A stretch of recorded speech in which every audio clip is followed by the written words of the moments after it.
أما بعد فأعوذ بالله من الشيطان الرجيم بسم الله الرحمن الرحيم آمن الرسول بما أنزل إليه من ربه والمؤمنون كل آمن بالله وملائكته وكتبه ورسله لا نفرق بين أحد من رسله وقالوا سمعنا وأطعنا غفرانك ربنا وإليك المصير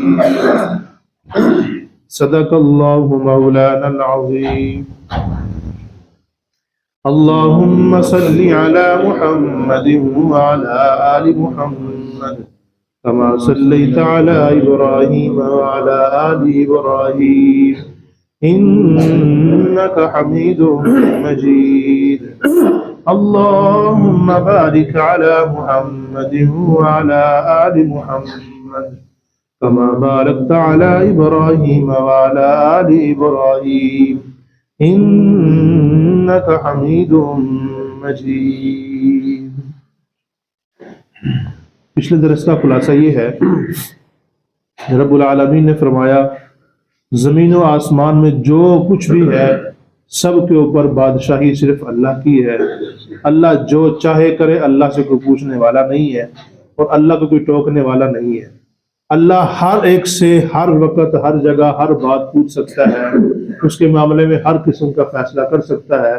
اللہ کے سامنے کوئی بھی آڑے نہیں آ سکتا. آگے فرمایا کہ جو بھی تم ظاہر کرو یا چھپاؤ، اپنے سینوں کے اندر رکھو یا اس کو ظاہر کرو، اللہ اس کو جانتا ہے اور اس کے اوپر محاسبہ کرے گا.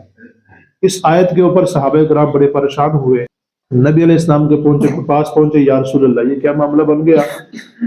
ہم اپنے دل کی باتوں کا بھی اللہ کو حساب دیں گے؟ اب دل تو ہمارا اپنے کنٹرول میں نہیں ہے. زبان کا تو معاملہ اور تھا، یا کہ ہمارے کاموں کا تو معاملہ اور تھا، ہم روزہ رکھ رہے تھے، نمازیں پڑھ رہے تھے، سارا کچھ تھا. لیکن اب یہ دل کا محاسبہ بھی ہوگا. دل کے اوپر بھی جو باتیں آتی ہیں، کوئی وسوسے آتے ہیں، جو کچھ بھی ان کا بھی حساب ہوگا. تو آپ نے فرمایا، اور پھر ساتھ انہوں نے کہا یا رسول اللہ یہ کیسے معاملہ بن گیا، اب تو ہمارا کام خراب ہو گیا. آپ نے فرمایا یہ نہ کہو کہ ہم نے سن لیا اور ہم نے نافرمانی کی، بلکہ یہ کہو ہم نے سن لیا اور مانا. سمعنا و اطعنا، ہم اس کی فرما برداری کرتے ہیں، ہم اس کو سن لیا، ہم نے اس کی فرما برداری کی، اور ساتھ ساتھ اللہ تمہارے گناہوں کو معاف کرتا رہے گا. اب یہ باتیں بھی ہو رہی تھی تو آگے والی آیتیں نازل ہو گئی، یا لا یکلف اللہ نفسا الا وسعها، اللہ کسی کو بھی اس کی جان سے، اس کے اپنے نفس سے زیادہ اس کو مکلف نہیں بنائے گا. اور ساتھ ساتھ فرمایا کہ کوئی بھی اللہ سے چھڑانے والا نہیں ہے. جس کو اللہ چاہے گا عذاب دے گا، جس کو چاہے گا معاف کرے گا. کوئی بھی اللہ سے دھکے سے چھڑانے والا نہیں ہے. اللہ پاک ہر چیز کے اوپر قادر ہے. آگے والی جو دو آیتیں ہیں سورۃ بقرہ کی بالکل آخری دو آیتیں ہیں، ان دو آیتوں کی بڑی فضیلت ہے، بہت زیادہ فضائل ہیں ان دو آیتوں کے بارے میں، احادیث میں بہت زیادہ ملتے ہیں. ایک حدیث ہے جو نبی علیہ السلام نے فرمایا کہ جو شخص ان دونوں آیتوں کو رات کو پڑھ کے سو لے، اس کے لیے دونوں ہی کافی ہیں. اس کے لیے دونوں ہی آیتیں کافی ہیں، گویا کہ اس کی بخشش کا سماع کرنے کے لیے بالکل کافی ہیں، اور رات کو اس کی حفاظت کرنے کے لیے بالکل کافی ہیں. تو انسان کو چاہیے کہ دو آیتیں رات کو پڑھ کے ضرور سویا کرے. اور نبی علیہ السلام کو ایک دفعہ نا معراج کے اوپر بلایا گیا، تو نبی علیہ السلام سدرۃ المنتہا تک پہنچے، اور یہ سدرۃ المنتہا ساتوں آسمانوں کے اوپر ہے، اور یہاں پہ اللہ کے احکامات کی انتہا ہے. یعنی اللہ کوئی حکم بھیجتے ہیں تو یہاں آتا ہے، یہاں سے فرشتے اٹھا کے پھر زمین پہ لے آتے ہیں، یا نیچے سے کوئی ہمارے اعمال جاتے ہیں، جو کچھ بھی جاتا ہے وہ سدرۃ المنتہا تک پہنچتا ہے، بس وہاں تک پہنچا دیتے ہیں فرشتے، آگے اللہ اس کو وہاں سے لے لیتے ہیں. مطلب یہ ہے کہ یہ ایک سدرۃ المنتہا یعنی انتہا ہے، وہ وہاں پہ اس کو، اور اس کو سونے کی ٹیڈیوں نے ڈھانپا ہوا ہے. سونے کی ٹیڈیوں نے ڈھانپا ہوا ہے. جب اللہ کے نبی یہاں پہنچے نا، تو اللہ رب العالمین نے ان کو تین چیزیں دی. ایک تو 5 وقت کی نمازیں وہاں پہ دی رب العالمین نے، اور دوسری سورۃ بقرہ کی آخری جو آیتیں ہیں نا، یہ والی دونوں آمن رسول اللہ یکلف اللہ، دونوں آیتیں اس وقت رب العالمین نے ان کو عطا فرمائی تھی. اور ساتھ تیسری چیز تھی کہ توحید والوں کے اللہ گناہوں کو بخش دے گا. یہ تین چیزیں رب العالمین نے وہاں پہ بلا کے رب العالمین نے عطا فرمائی تھی. اور ایک حدیث میں ہے سورۃ بقرہ کی آخری دو آیتیں اور آیت الکرسی اللہ کے خزانوں میں سے ایک خزانہ ہے. اللہ کے عرش کے نیچے جو خزانے ہیں ان میں سے رب العالمین نے مجھے یہ خزانہ عطا فرمایا ہے. ایک دفعہ نبی علیہ السلام کے پاس صحابہ بھی بیٹھے ہوئے تھے اور جبریل امین بھی وہاں پہ تشریف فرما تھے. ایک دم وہ خطرناک قسم کا نا آواز آئی, جھٹکا سا لگا اور بڑی سخت قسم کی آواز آئی, دھماکہ سا ہوا. تو صحابہ کرام بھی وہاں بیٹھے تھے, نبی علیہ السلام بھی تھے. جبریل امین نے فرمایا یا رسول اللہ آج یہ وہ دروازہ کھلا ہے جو آج تک کبھی نہیں کھلا. یہ آسمان کا وہ دروازہ کھلا ہے جو آج تک کبھی نہیں کھلا. وہاں سے ایک فرشتہ زمین کی طرف آ رہا ہے, وہ آپ کی طرف سورۃ الفاتحہ اور یہ سورۃ بقرہ کی آخری دو آیتیں لے کے آ رہا ہے.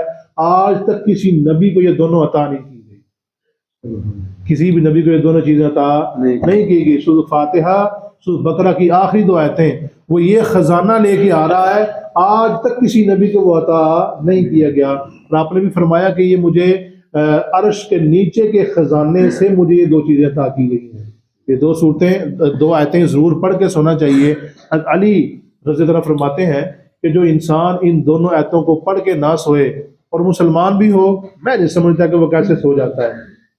ان دو آیتوں کو پڑھے بغیر پتہ نہیں وہ کیسے سو جاتا ہے, کیسے اس کو نیند آ جاتی ہے.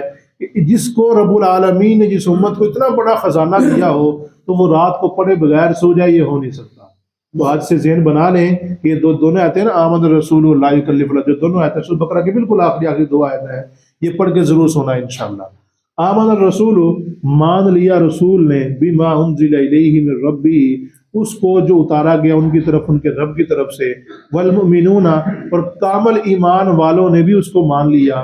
کل آمن باللہ وملائکتہ وکتبہ ورسلہ, یعنی کیا مان لیا, کیا ایمان رکھا, کل سب کے سب آمنا ایمان لائے, باللہ اللہ تعالیٰ کے اوپر, وملائکتہ اس کو فرشتوں کے اوپر, وکتبہ اس کی کتابوں کے اوپر, ورسلہ اس کے رسولوں کے اوپر. یعنی جتنی بھی آسمانی کتابیں نازل ہوئی ہیں ہمارا سب کا ان کے اوپر ایمان ہے, ہمارا سب کتابوں کے اوپر کیا ہے, ایمان ہے. جتنے بھی رسول آئے ہیں سب رسولوں کے اوپر ہمارا ایمان ہے. جتنے بھی اس کے فرشتے ہیں سب فرشتوں کو ہم مانتے ہیں کہ اللہ کے فرشتے ہیں. تو ہم ان سب چیزوں کے اوپر ایمان رکھتے ہیں, اللہ تعالیٰ کے اوپر ایمان رکھتے ہیں کہ اللہ ہی سب کچھ کرنے والا ہے, اللہ ہی بگڑیاں بنانے والا ہے, اللہ ہی ہر چیز کو سنبھالنے والا ہے. اور ساتھ ساتھ ہر چیز کے اوپر اختیار کنٹرول صرف اللہ کا ہے. لا نفرق بین احد من رسلی, اور ساتھ ساتھ یہ بھی ہے کہ ہم کسی رسول کے درمیان تفریق نہیں کرتے ہیں. ایک رسول کے بارے میں کہیں ہم اس کو مانتے ہیں اور ایک کو کہیں ہم اس کو نہیں مانتے ہیں, ایسا نہیں ہے. بلکہ ہم سارے کے سارے رسولوں کو مانتے ہیں, چاہے عیسیٰ علیہ السلام ہو, چاہے موسیٰ علیہ السلام ہو, چاہے کوئی اور پیغمبر ہو, سارے کے سارے پیغمبروں کو ہم مانتے ہیں. کوئی بھی ایسا پیغمبر نہیں جس کو ہم نہ مانتے ہیں. جتنے بھی اللہ کے پیغمبر ہیں, چاہے ہمیں ان کا پتہ ہے چاہے نہیں پتہ ہے, جتنے بھی اللہ کے رسول اللہ کے پیغمبر آیا ہمارا سب کے اوپر ایمان موجود ہے. آگے فرمایا کہ وقالو, اور کہنے لگے, سمعنا ہم نے سن لیا, واطعنا اور ہم نے فرما برداری کی, ہم اس کو مانتے ہیں, جو بھی اللہ کا حکم آئے گا ہم اس کو مانتے چلے جائیں گے. غفرانک ربنا, غفرانک ہم تجھ سے تیری بخشش کا سوال کرتے ہیں, بخشش مانگتے ہیں. ربنا اے ہمارے رب, ربنا یہ بڑا کمال کا لفظ ہے, بڑا پیار کا لفظ ہے. رب کسے کہتے ہیں بھلا؟ جو ہر چیز کو آہستہ آہستہ بتدریج حد کمال تک پہنچا دے, اس کو رب کہا جاتا ہے. اس کی ضروریات کا, تمام ضرورت کا خیال رکھ کے اس کو آہستہ آہستہ آہستہ, دیکھو کیسے چھوٹا سا بچہ ہوتا ہے, آہستہ آہستہ وہ دادا بن بیٹھتا ہے, آہستہ آہستہ آہستہ کیسے رب العالمین نے اس کو, کہاں یہ اپنا ہاتھ بھی نہیں ہلا سکتا تھا, کہاں یہ پوری کائنات کو مسخر کیے ہوئے ہے, کیسے جہاز اڑ رہے ہیں, کیسے کچھ اتنا نظام چل رہا ہے. یہ کون چل رہا ہے؟ انسان کو رب العالمین نے اختیار دیا ہوا ہے. انسان چلا رہا ہے, کبھی کچھ کبھی کچھ کبھی کچھ, کیسی کیسی جدید چیزیں ہیں. اب یہ دیکھو کیمرہ, پتہ نہیں کہاں سے کہاں بیٹھے لوگ اس کو دیکھیں گے. یہ کیسے نظام چل رہا ہے, کیسی چیزیں ہیں, یہ سب رب العالمین نے انسان کو ایک عقل دی ہے, فہم دیا, اس کے مطابق کر رہا ہے کام. تو رب العالمین کی ذات ایسی ہے کہ اللہ نے فرمایا ربنا, اے ہمارے رب, اے ہمیں پالنے والے, اے ہماری تمام ضروریات کا خیال رکھنے والے, ہمارے گناہوں کو معاف فرما. وَإِلَيْكَ الْمَصِيرُ, اور تیری طرف ہی لوٹ کے واپس آنا ہے. کوئی بھی انسان دنیا میں ہمیشہ نہیں رہے گا، سب انسانوں نے اللہ کے ہاں جانا ہی جانا ہے، کوئی بھی انسان کہیں چھپ نہیں سکتا ہے، چاہے 1000 سال، چاہے جتنی مرضی انسان کو عمر مل جائے، مگر جانا یہاں سے ضرور ہے۔ جب نبی علیہ السلام، جو نبی علیہ السلام اللہ کے حبیب ہیں، سارے پیغمبروں کے امام ہیں، جب وہ اس دنیا سے چلے گئے تو ہم کس بات کی مولی ہیں؟ سب کے سب یہاں سے چلے جائیں گے۔ آپ دیکھ لیں پچھلے سال ان دنوں میں یہاں پہ ایسے ایسے لوگ تھے جو اب نہیں ہیں، سب جانتے ہیں کتنے ہیں، اور وہ سمجھتے تھے کہ ہمارے بغیر یہ دنیا ختم ہو جائے گی، وہ سمجھتے تھے کہ ہمارے بغیر گھر کا نظام ہی نہیں چلے گا، لیکن نظام چل رہا ہے، دنیا چل رہی ہے، ہمارے ساتھ بھی یہی معاملہ بنے گا۔ ہم بھی یہی سوچتے ہیں کہ ہم بڑے چیز ہیں، ہم یہ کر رہے ہیں، ہم وہ کر رہے ہیں، لیکن بالآخر ہم نے بھی جانا ہی جانا ہے۔ کوئی بھی انسان یہاں پہ رہنے کے لیے نہیں آیا۔ غفرانک ربنا، اے ہمارے رب ہمیں ہمارے گناہوں کو معاف فرما دے، وَإِلَيْكَ الْمَصِيرُ، تیری طرف ہی لوٹ کے آنا ہے۔ اللہ پاک سے دعا